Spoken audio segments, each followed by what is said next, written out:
Hi అండి, welcome to Preethi channel. ఎలా ఉన్నారు? ఈరోజు నేను మన ఛానల్లో మష్రూమ్స్ ఫ్రై ఎలా చేసుకోవాలో చూపిస్తానండి. మష్రూమ్స్ను ఈవినింగ్ స్నాక్ కింద అట్లా అప్పటికప్పుడు వేసుకొని చాలా సింపుల్గా టేస్టీగా తినేసేయచ్చు. చూసారు కదా, ఈ రెసిపీ ఎలా చేసుకోవాలో వీడియో స్కిప్ చేయకుండా లాస్ట్ వరకు చూసేయండి.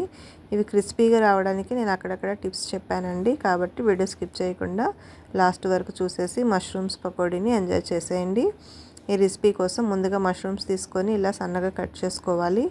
మరీ సన్నగా కట్ చేయకూడదు, కొంచెం మీడియం సైజులో ఇట్లా నేను వీడియోలో చూపిస్తున్న విధంగా కట్ చేసుకోవాలి. ఇందులో రుచికి సరిపడా సాల్టు, తీసుకున్న మష్రూమ్స్ని బట్టి టేస్ట్కి సరిపడినట్టుగా సాల్ట్ అనేది యాడ్ చేసుకోవాలి.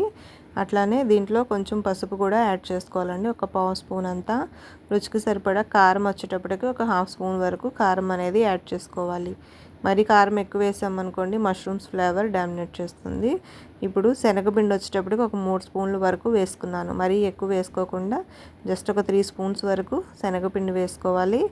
అలానే 2 స్పూన్స్ వరకు కార్న్ఫ్లోర్ వేసుకోవాలి. 1 స్పూన్ వరకు బియ్యపిండి యాడ్ చేసుకోవాలి. ఇప్పుడు ఈ బియ్యపిండి, శనగపిండి ఇవన్నీ వేసుకున్నాం కదా, ఒకసారి బాగా కలిపేసుకోవాలి.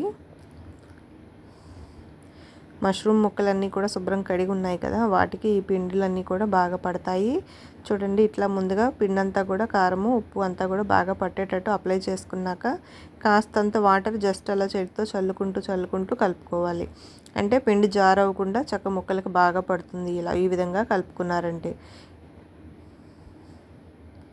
చూసారు కదా, ఇట్లా వేసుకొని బాగా కలిపేసుకుంటే మనకి బాగా గుల్లగా వస్తాయి. మష్రూమ్ అంతా కూడా లోపల వరకు ఫ్రై అవుతుంది. దీంట్లో తినే సోడా కూడా వేయకుండా నేను చెప్పానండి. ఇప్పుడు డీప్ ఫ్రైకి సరిపడా ఆయిల్ తీసుకొని, ఆయిల్ బాగా వేడెక్కిన తర్వాత ఇట్లా పీస్ వైజ్గా వేసేసుకొని ఫ్రై చేసేసుకోవాలి. చూసారుగా, చాలా సింపుల్గా మష్రూమ్ పకోడీ వేసుకోవచ్చు. మనకి ఎప్పటికప్పుడు చేసేసుకోవచ్చండి. ఈ రెసిపీ అనేది బయట బళ్ళ మీద తెచ్చుకుంటారు కదా, అట్లా కాకుండా బళ్ళ మీద ఉన్నట్టే అదే టేస్ట్ తోటి మనం ఇంట్లో చేసుకోవచ్చు.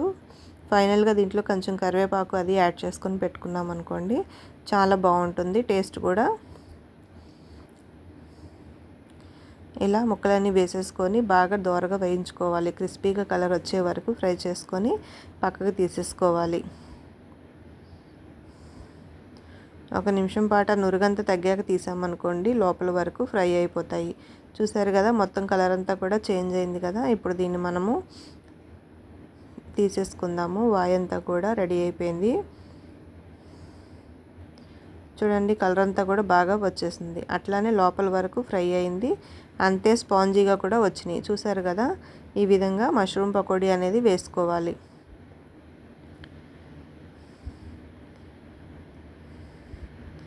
ఇంకా మష్రూమ్స్ని తీసేసుకొని వేరేగా ప్లేట్లోకి కానీ సర్వ్ చేసుకుంటే చాలా బాగుంటుంది. ఇట్లా మిగిలిన మష్రూమ్స్ అన్నీ కూడా వేసేసుకోవాలి.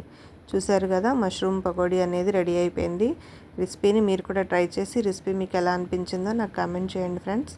Thank you for watching. కొత్తగా చూస్తున్నట్లయితే ప్లీజ్ సబ్స్క్రైబ్ మై ఛానల్. నా ఛానల్లో హెల్తీ రెసిపీస్ అన్నీ కూడా దొరుకుతాయి. నేను ప్రతిదీ కూడా మీకు వీడియో లింక్ షేర్ చేస్తాను. Thank you for watching. Please subscribe. Thank you for watching. Thank you.